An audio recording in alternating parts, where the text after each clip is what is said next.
So today on the Dig podcast, we have Jill McDowell, and I know you are going to get so much value from this podcast. Jill is the face behind the Instagram account that is Home at Rose Cottage, behind the blog that is Home at Rose Cottage, and also the founder of Rose Cottage on the Road, which you're all going to really want to find out about after this. But in the podcast today, Jill takes us right back to the start with Instagram, all about how you need to have a brand identity the moment someone lands on your account. And how do you do that? It's with your profile pic, your username, your bio, your links, your highlights, your first 6 pictures. All those things are so important.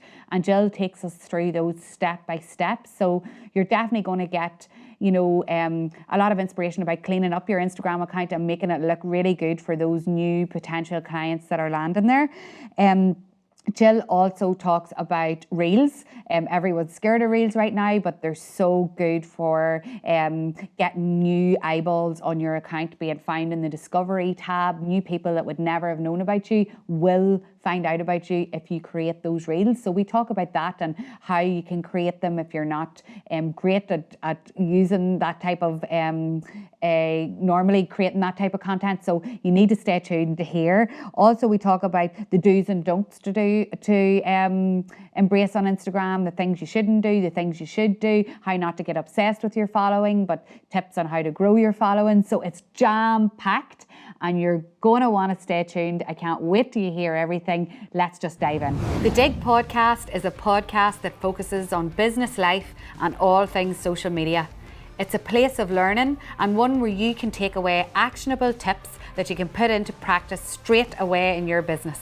I hope it inspires you to reach your goals and never give up on that dream.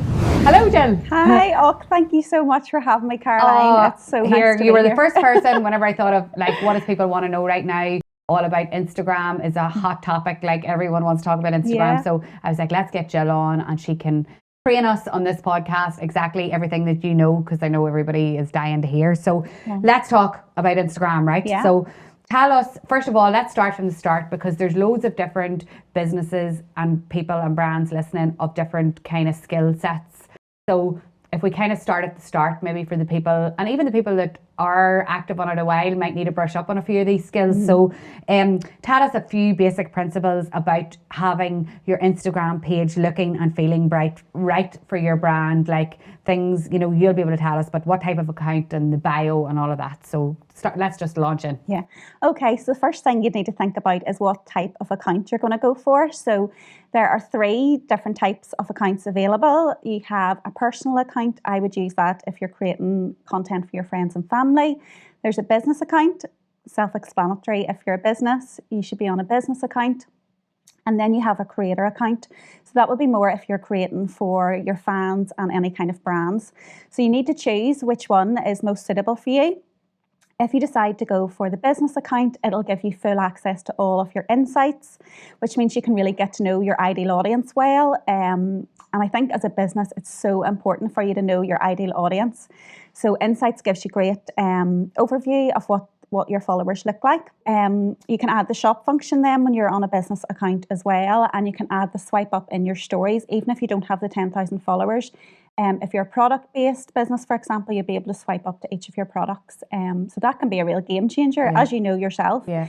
The swipe up in stories can be make or break for a sale. The creator account then, it's slightly different in that you'll have full access to all of the music. So if music is important for the content that you're creating, a creator account is the way to go. There's limitations with the music functionality on a business account because of the royalty and the law and the legislation. You'll only get the royalty free on a business account. There's a few limitations as well with the creator account with insights and things, so you need to make up that decision yourself as a business, which is most important to you. Then I think first impressions is really important, for your brand on Instagram. So if you think about meeting somebody in real life for the first time, you think about your hair, your face, your outfit, it's the whole package. And it's the same for Instagram. So when a new person lands on your Instagram account, you want everything to be in place to make sure that that person that lands in your account turns into a follower and then hopefully a customer. So you want to think about your Instagram handle. Obviously, it'll be the name of your business, but I would tell people to avoid like underscores and numbers unless the number is in your business name, because it gets confusing for people to pass on. Like, all being well, we'll be back at networking events. You want your handle to be easily transferable. You want people to be able to tell their friends about your Instagram handle without them getting mixed up with another profile. So I always say avoid underscores, full stops, numbers if you can. Then Any tips for whenever I jump in? I'm thinking of a client at the minute. If your username's taken, any way to like any creative ways to work around that with like? It's really just experimenting, see what works for you. Yeah, adding in maybe a the or something on, maybe or something like that. Yes, your location or something. You could add that in there. So it's just a case of playing about with it, because Instagram is getting more and more followers. It's really hard to get a unique handle. So it's just playing about with the name. But I would just make sure it's as easy to remember for people as possible. Then moving on to your profile picture, that's part of your first impression. So I would say, if your logo is strong, get that in there. But people buy from people, so a nice professional photo of yourself can work really well for a first impression. Then your Instagram name, which is what just sits below your profile picture, get some keywords in there. Instagram has had a recent update where if you think of like Google or Pinterest, it's like a search function. So you're able to now search keywords and terms on Instagram, and that's where you'll find them. So if you can think of a couple of words that sum up like an umbrella of what your business is about, get those couple of keywords into your name. Okay. Below that then sits your bio. So 4 things I'd be saying to you to get into your bio is who you are, what you do, some kind of achievement, and a call to action. So summing up exactly what your business is about. An achievement doesn't need to be, a piece of paper on the wall. It could be the fact your order book is full. It could be, let me think of something else. It could be that you've featured in a magazine or a TV, something like that. It's to kind of cement your credibility. So get some kind of achievement in there, and then a call to action. Tell people exactly how you want them to shop with you, or how they book in for some of your services. So that's your bio. Then moving down, just below your bio will be, your location. You can add in your website. And below that will be your highlights. So make sure you have a few highlights there so that anyone that lands on your profile, they'll be able to see who you are is a good highlight, what you do is a good highlight, some maybe reviews, so that people can click on those highlights and see exactly what you're about. And again, the reviews are for your credibility, so that people could put their trust in you. And then below that, part of your first impressions are your first photos, your first 6 photos. And that's all anybody's going to see whenever they land in your account. So it's making sure those first 6 photos show a good variety of the products and services that you offer. So that kind of makes up your first impressions on Instagram. And unfortunately, the world we live in, people are fickle. Like, they'll judge. Like, isn't it like just a few seconds you have? You do. And if they don't like what they see, they're gone. Move on. So, everything you're saying there, like we will have show notes for everything Jill has said. So it's all going to be written down. So maybe if people just want to listen and take this in, we're making the notes for you so you can take this away. But if you follow those first steps, like you're halfway there to get grasping that customer. Yeah, it's about hooking them in. Yes. Getting those first impressions right so that they're hooked in. Yes. And that then whenever content you're putting out there, that they're going to engage with it because you've already got them there. Yes. And whenever I'm listening to you saying that, like, and yes, we're just talking about Instagram now, but all those principles can go for all the social media platforms, really. So your bio on Instagram should really be the same kind of content, maybe more filled out for your About Us on Facebook. You're kind of building it out more on the About Us. But if you're doing the work on one platform, you can literally just take it and build it out in the different ones. But I suppose if you're working out your brand ethos, your brand identity, and all of those things, that'll help your bio. So you kind of have to do a wee bit of work before you would write your bio, don't you? Like figuring all that out. Yeah. And as you're saying, it's transferable across the different platforms, but there should be that fluidity across the platforms so that your brand identity is really strong, so that people will recognise you on Facebook the same way as they would on Instagram. So there needs to be a flow there as well. Yes. And what I know, Jill and I had a briefing before the podcast started, and she's going to be like, "You didn't tell me your were going to ask me that, but just when we're talking, I feel like I just want to ask a few more wee things. How do you feel about emojis in the bio? Should you, shouldn't you? I suppose it depends on the brand, but what are you thinking there? Yeah, I think your bio should definitely be bullet points, and emojis are a good way, to create a bullet point. Yeah.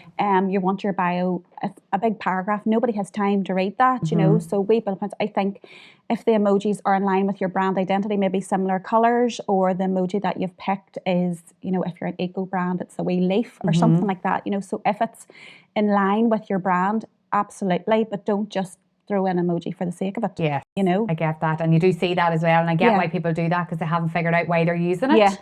And I guess there's a lot of brands listening. Some are more corporate, some are more relaxed, some are more fun, some of all of different customers, but there is a place for that for every brand. It's just finding what your identity is really. And it might be alien to some brands to think about using emojis, but this is the platform we're in, so you kind of have to embrace that, don't you?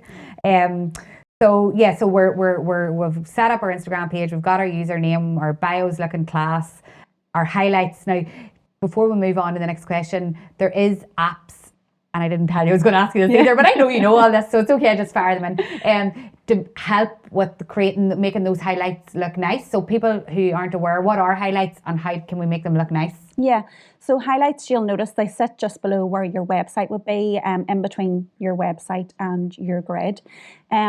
What highlights are really good for is whenever someone new lands on your page, for example, there'll be all the information there. They're also really good for if you're having conversations with people in DMs, rather than repeating the same information over and over to customers, it's somewhere to signpost them. So you can say, actually, I've got a full highlight on that product. If you'd like to have a look, come back to me then if you have any more questions. So highlights are, if you think of Instagram stories, they only last for 24 hours. If you're creating really good content for Instagram stories, you might as well put it into a highlight. So when you create an Instagram story, you'll see one of the options along the bottom is to add it to a highlight. So that's how you create it. You can use the likes of Canva to create a nice cover for the highlight. You can do it as a story within the Instagram app too, if you're confident to do that. But Canva has lovely templates that you can use. And again, it's about that brand identity. So pick a highlight that has your brand colours and your brand font and put that on. And again, that's just to create that fluidity, and the consistency across your page. And for anybody listening, they're like, what the hell is Canva? So just trying to always strip it back, because there will be people listening that maybe don't know. So do you want to tell us what that is? Oh goodness, if you don't know about Canva, it will blow your mind. And it'll change your life on social anyway. So you can get it on your phone, but I would say it works better on a desktop. You have more functionality on the desktop. You need to see it to believe it. I know, how good and it it's is. unbelievable that majority of it is free unless you want the pro. And the free stuff's more than enough. Oh my God, it's brilliant. So go on www.canva.com, have a good look at it. There's loads of templates for Instagram posts, stories, your highlight covers. It's really good for to create a professional feel to any of your content and some kind of consistency. So you can set up your brand colours, your brand font within it, and then at a click of a button, put it to any of the templates that they have. So I think get on there, have a look, and explore get your mind blown. Yes, and it's not, people are thinking, oh, I'm no good, I always hear, but I'm no good with that type of thing. Actually, this is foolproof. Absolutely. And I remember in my business, I was always like, I don't have time to wait on someone to create that graphic for me, because I've just decided I need to have a sale tomorrow, because that stuff's still sitting there and I need to shift it. So Canva was a godsend for me, as in still helping me stay professional looking, but getting me a graphic quick. So people who are saying they don't know how to use it, there's no excuse. Get on there, log on, give yourself an account. It's free, and just try and create some, and you'll actually be so proud of yourself. You will. I can't believe I did that. So right, okay. So that's highlights explained. I just want to make sure everybody is with us step by step here, and then I want to talk about. So we've got our highlights, we've got our grid. So you're saying about making sure those first images that people land on are representative of you and your brand and look good. But how do we make those pictures? Is there any tips for getting your pictures right on Instagram? I think with any photography, I'm not a photographer, No. I'm not a professional, but I Well, think bear in mind, most people who are listening aren't. So we That's need your true. take on what you would do. Yeah. So I'm all about light. Okay. So make sure your lighting is right. Natural light is always the best light. Get your product in front of a window, or point your face towards a window if you're taking a photo of yourself. So light's really important. Your brand identity, like I'm saying, put a photo into Canva, get a frame around it in your brand colours and put it into your grid. So that's reinforcing that brand identity as well. But what I was saying to you about the grid is it's important to have a variety of the products or services that you offer. So you'll only really see those 6 photos. So getting those products to sit right beside each other. I'd actually seen someone had put a tip the other day about if you have an iPhone, create an album, in your photos, and you can put all your photos in there and then move them about and see what your grid's actually going to look like before you post it up there, because sometimes it's very hard to visualise. So doing something like that can be helpful. It'll allow you to visualise, see what's going to look well together, beside each other or on top of each other or in between. So yeah, that's kind of my top tips. Think about your lighting, think about your brand identity, and think about how photos are going to look alongside each other, and make sure you have that variety. I have always wanted the Dig podcast to be a place of learning and a place of inspiration, but I've also wanted it to be a place where businesses can gain exposure. That's why I'm so excited to open up the Dig podcast to businesses and allow them to pitch their business to you. Hi, my name is Michelle from Smith's Beauty Distribution, and I'm based in Newry, County Down. I sell Tamara sugaring paste to Northern Ireland and the Republic of Ireland salons. I also sell professional and retail products to help upsell your treatment afterwards. Sugaring is organic, vegan and Leaping Bunny certified. It's less painful than waxing and lasts longer, which is a great bonus to our clients. Alongside the distribution, I also educate with 1-day and 2-day fully certified classes, carried out in my salon or on location. I'm available to travel throughout Ireland and Northern Ireland. Come learn the art of sugaring and transform your business into a successful sugaring salon. I am very passionate about supporting and creating a community of sugaring loving therapists. You do not need to be Tamara sugar certified. Any sugar certification will do. I will supply all salons with conversion kits to Tamara sugaring paste. Please feel free to connect with me via Instagram at Michelle Smith Sugaring or Smith's Beauty Distribution. Also via email at michellesmithacademy@yahoo.com. I can't wait to hear from you, Michelle. Now we're going to talk about the scary monster. There's a lot of scary monsters with Instagram, but that people are fearful of is all the different types of ways of making your content more engaging. So can you talk about, like, if we just post pictures, people are probably going to get bored. Yeah. So what should we be doing? Yeah, I think if you want to perform well on Instagram, you need to use a variety of the features. So, and a variety of the parts of the platform. So you need to be creating content for stories, grid posts, you need to be doing reels, you need to be doing Instagram TV. So you need to be doing a variety of those things. Yes. And I think that's how you keep an engaged audience as well, because it's always fresh. It's all, it's not just a grid post every night at 9 o'clock, you might be throwing a reel in there or a video or an Instagram TV with a bit more information in it. So I think engaging people through a variety of contents or of parts of the platform. I think as well, like, Instagram cannot be a selfish place for a business. So your Instagram profile is not about you, it's about your customer. You're not the star of your Instagram, your customer is the star. So anytime you're creating content, it's about thinking, what value am I bringing here? What is the person who is consuming this content, what are they getting out of it? What are they learning? Are they being entertained? Are they being inspired? So it's not about the sale all the time. It's more about bringing that value. So I think any content that is engaging, has a good engagement, is about value. People are learning something, a hint or a tip that will save them time or money. But they're learning something new. They're laughing. They're getting entertained. So like Instagram is all about the visuals, so it's about that image or that video capturing the audience, and then your caption will come after that. So I know a lot of people would spend an awful lot of time writing lengthy captions, and I think if the photo's not good, the caption's not going to make up for that, you know. So you need to engage people with the imagery first, and then everything else follows after that. And then that's what I've written here. What type of content gets the best engagement? But I suppose you've kind of touched on that, and it's different for everybody. What do you find gets the best engagement? Yeah, so I think, as I said, any content that someone is learning something from, so it's either educational, inspirational, or entertaining. Those are kind of the best kind of content. So, you know, say for example, if you were a fashion boutique and you were wanting to sell, you know, scarves, your goal was to sell 20 scarves.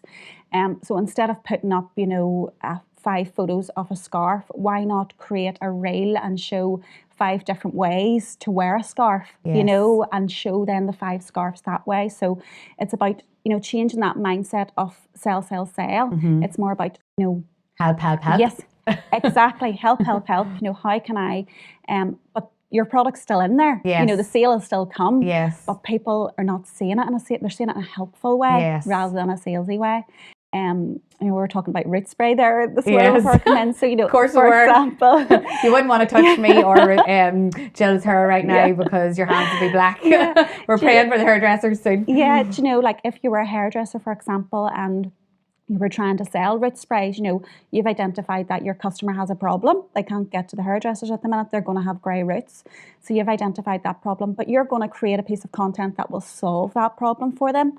So you're going to create a reel and you're going to say, my 3 top tips for hiding your roots. So a tip could be wear a hairband. The second tip could be the root spray. Third one, you've done this, haven't you? You tried this. You wore the hairband. You tried the spray. I've tried them all.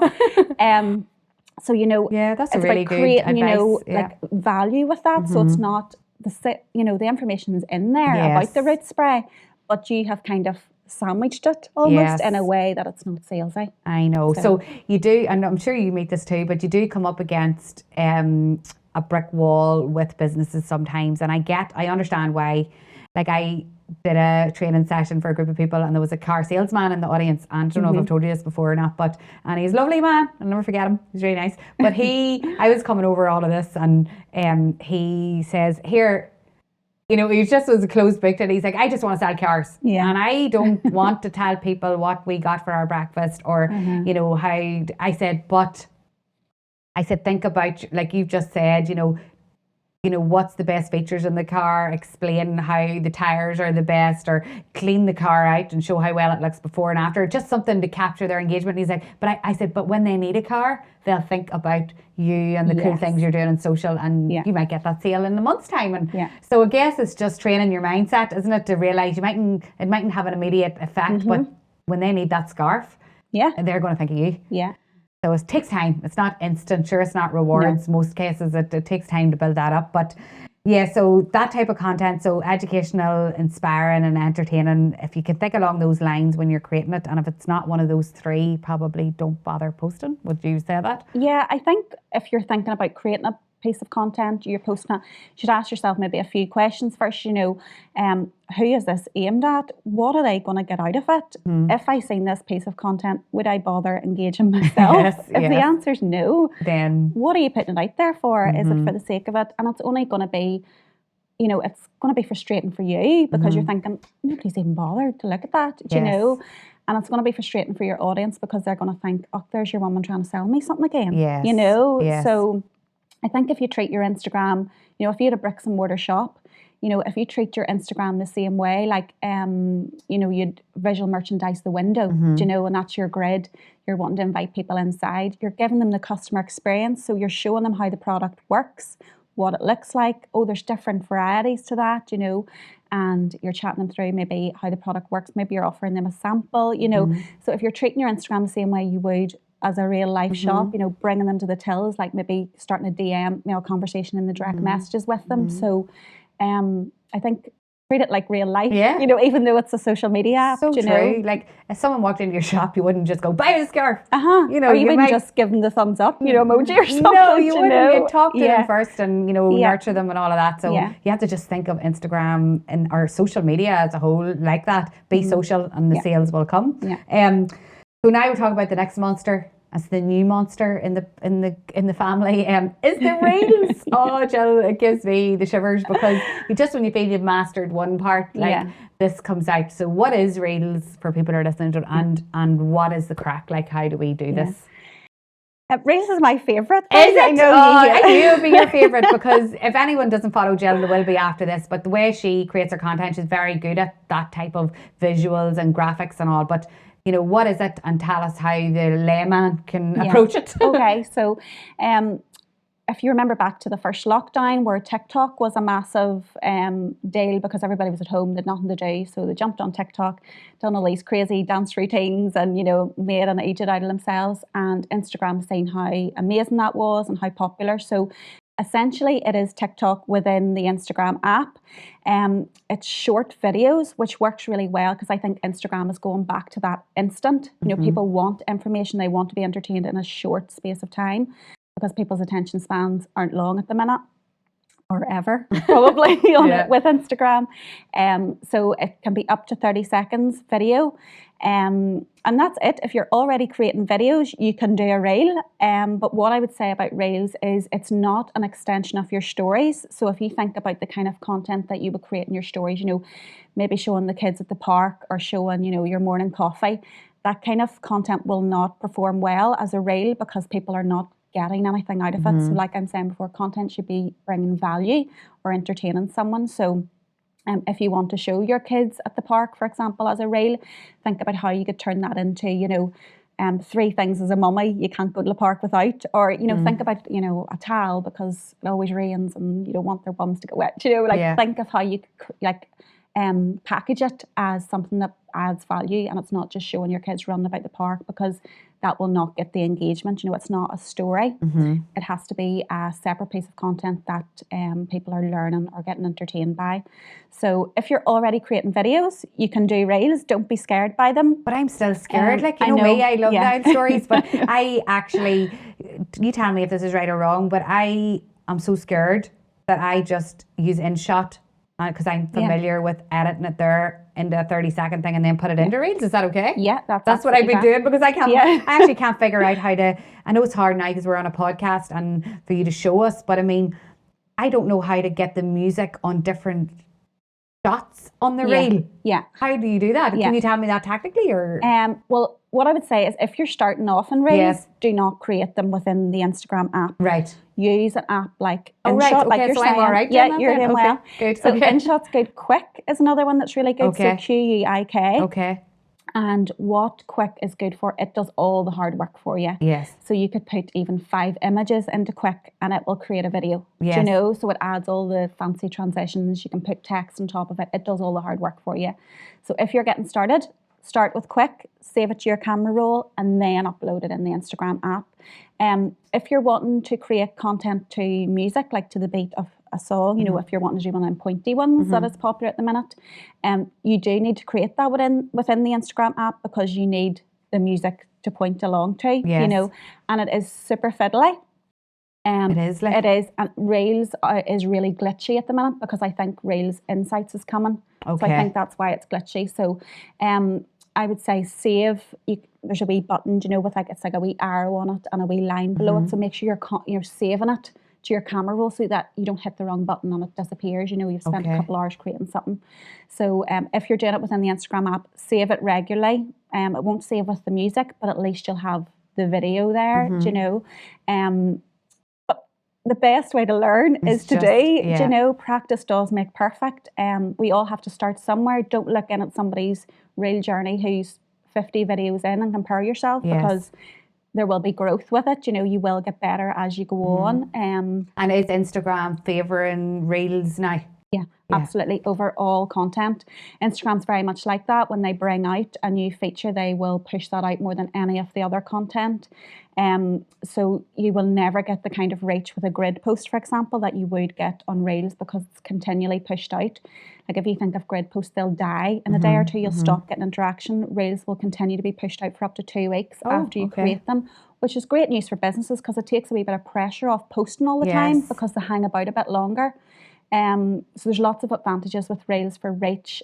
When I say reach, I mean how far your content goes and engagement as well. Okay, cool. Right, okay. So if you're listening and you're like me and thought, no, sorry, I'm not doing it, you know, and you're already familiar with using your editing tool, use it now until you get confident. Absolutely. That's right. That's the stage I'm at. So, and because I still wanted to embrace it because I knew that it was the new thing, and you know me, I like to be doing it, but I did find it hard to navigate through it. So that's a good tip.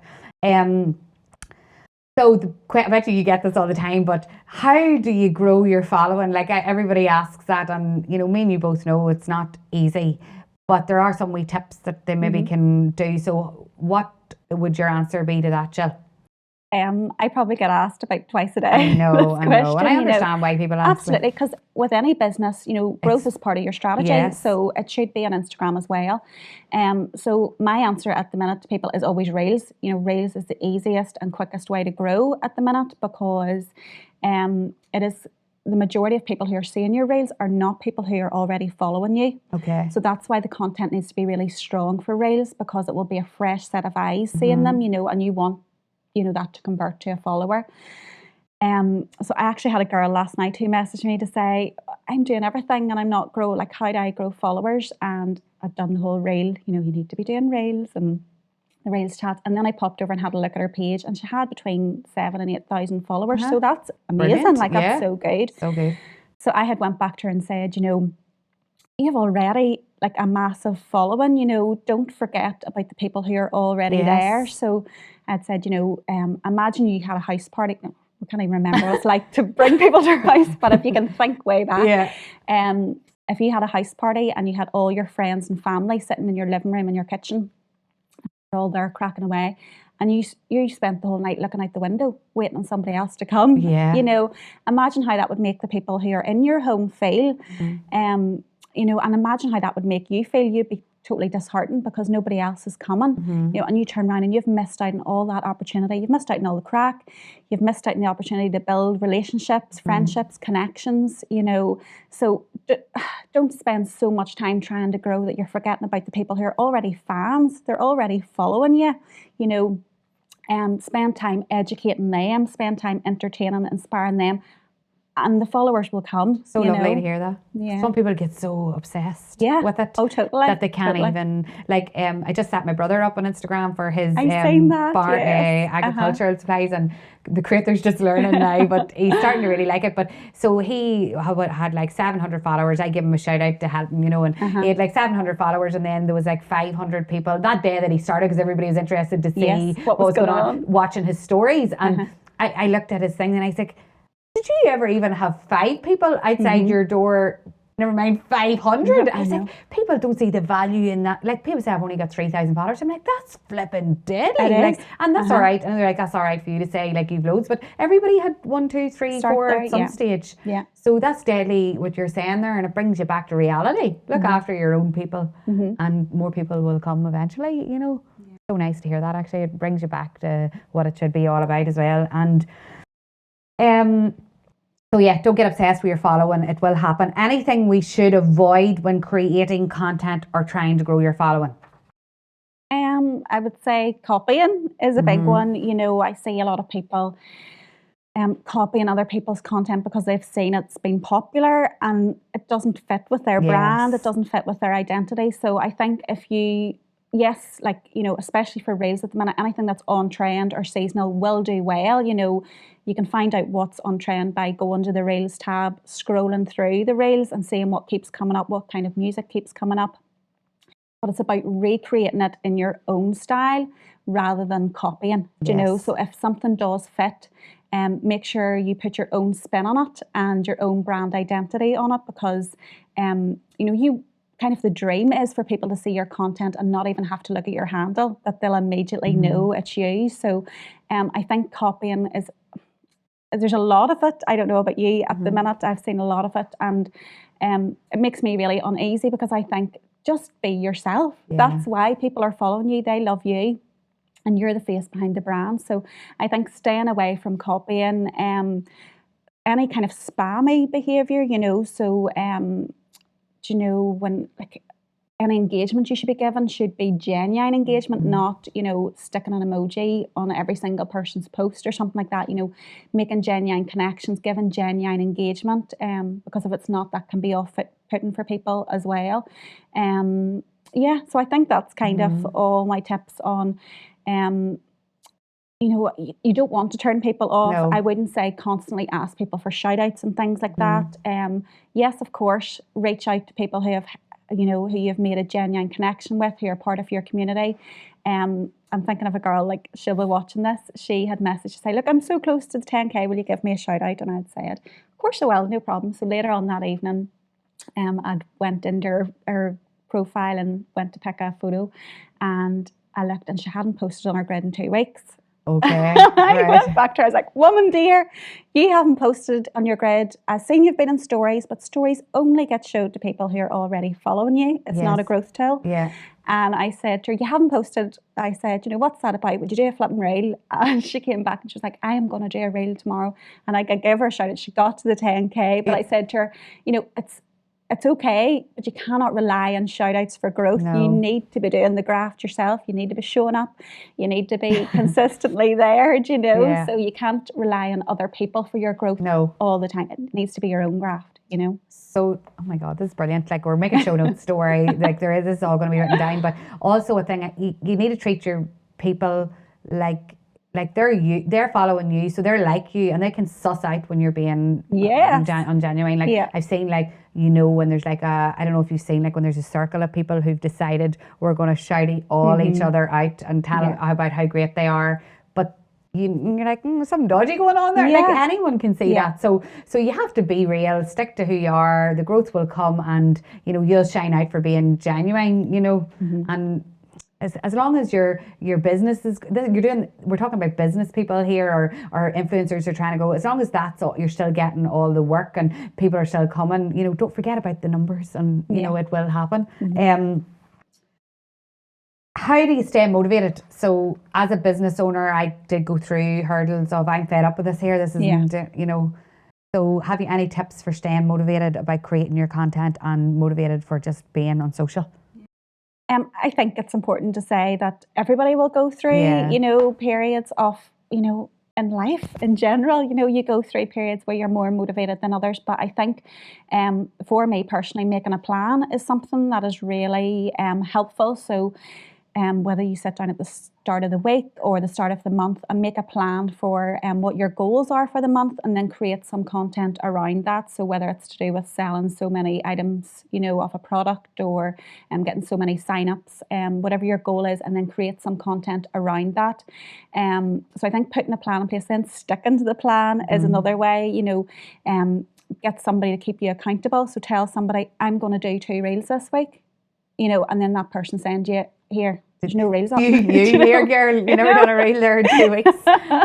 Do you know? So I think having a plan, sticking to it, you know, get a business partner or somebody else who's on Instagram and be accountable to each other is a good way to be motivated. But don't be disheartened. You know, we all go through periods like that. And, you know, if you do have to take a week off because you're feeling uninspired, unmotivated, they'll still be there. You know, your business will still be there, and maybe you'll come back with a fresh set of eyes and even more ideas, you know. So I think, yes, we always talk about being consistent and showing up all the time, but if you're not getting anywhere, maybe a break is what you need, you know.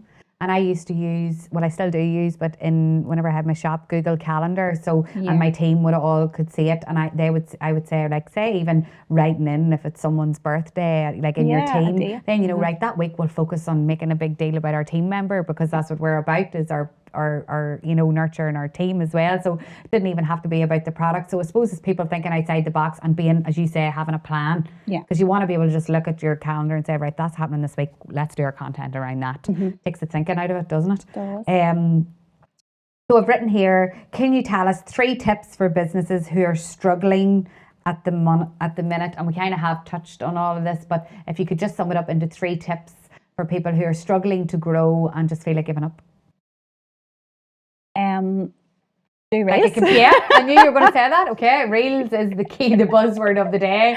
So yeah, if anything, if this motivates people to just try one, then we've been successful in the podcast. So try reels. Yeah, I think showing up in stories is a really good way for people to learn more about you, know more about the brand. So spend a bit of time in stories, maybe using the stickers and stories where you can do. Do you want to just talk about that now? Yeah. Stickers, because people might know what that means. Yeah, so whenever you create a story, there's a little icon at the top. It's like a smiley face.